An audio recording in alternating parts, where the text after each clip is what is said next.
kasih karunia dan damai sejahtera dari Tuhan Allah Bapa kita dan dari anaknya Tuhan Yesus Kristus menyertai kamu sampai selamanya. Amin. Selamat hari Minggu saudaraku, selamat Advent kedua. Dengarkanlah firman Tuhan hari ini, yaitu dari Zakaria pasal 9, ayat 9 dan ayat 10.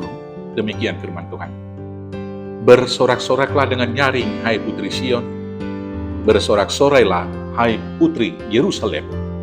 Lihat, rajamu datang kepadamu. Ia adil dan jaya, ia lemah lembut, dan mengendarai seekor keledai beban yang mudah. Ia akan melenyapkan kereta-kereta dari Efraim dan kuda-kuda dari Yerusalem. Busur perang akan dilenyapkan, dan ia akan memberitakan damai kepada bangsa-bangsa. Wilayah kekuasaannya akan terbentang dari laut sampai ke laut, dan dari sungai Efrat sampai ke ujung-ujung bumi. Demikianlah firman Tuhan. Saudara-saudaraku yang terkasih, pengharapan mesianik atau harapan akan datangnya Mesias selalu menimbulkan, melahirkan, memunculkan optimisme.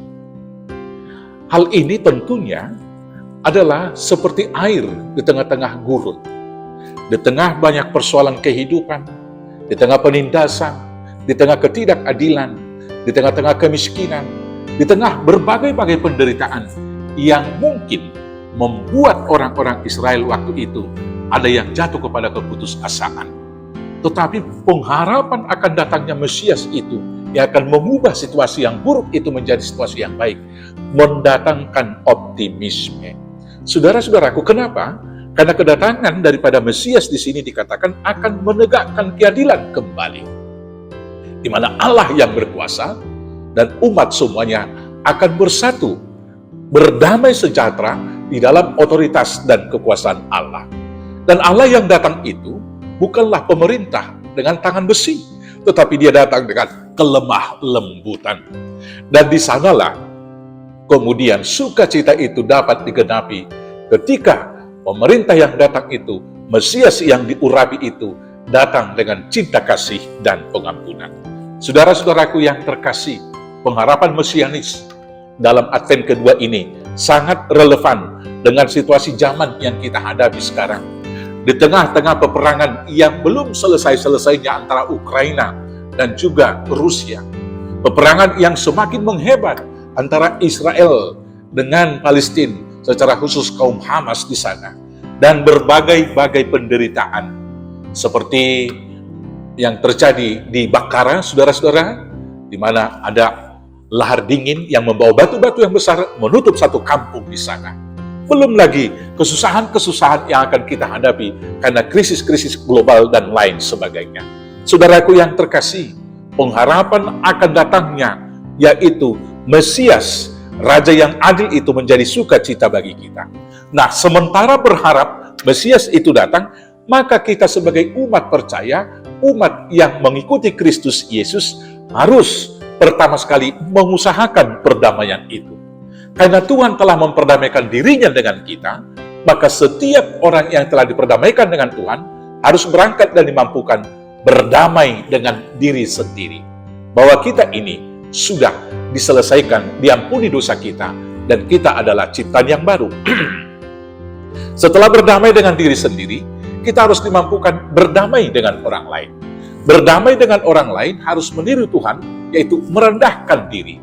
Karena perselisihan, perpecahan, dan juga pertikaian ada, di mana ada seseorang meninggikan diri dan merendahkan yang lain.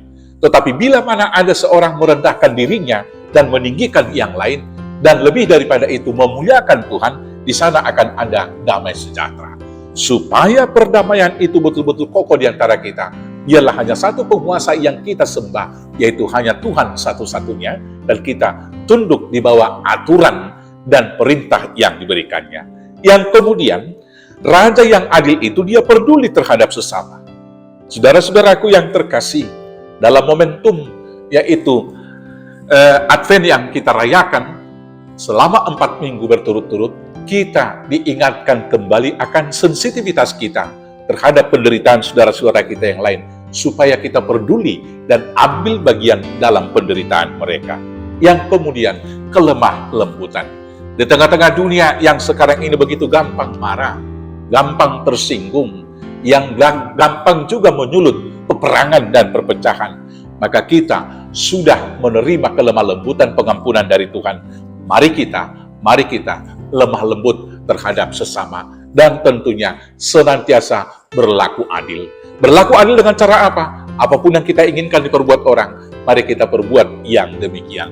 Demikianlah pengharapan mesianik itu yang sudah digenapi Yesus Kristus dalam kelahirannya, tetapi kemudian akan disempurnakan pada masa parusia, pada masa kedatangannya, menggantikan mesin perang dengan mesin yang lebih produktif, menggantikan kebencian dengan cinta kasih, menggantikan dendam dengan pengampunan, menggantikan kekerasan dengan kelemah lembutan. Hendaknya kita menjadi alat Tuhan untuk mewujudkan hal tersebut. Selamat Advent, Tuhan Yesus memberkati. Amin. Kita bersatu dalam doa.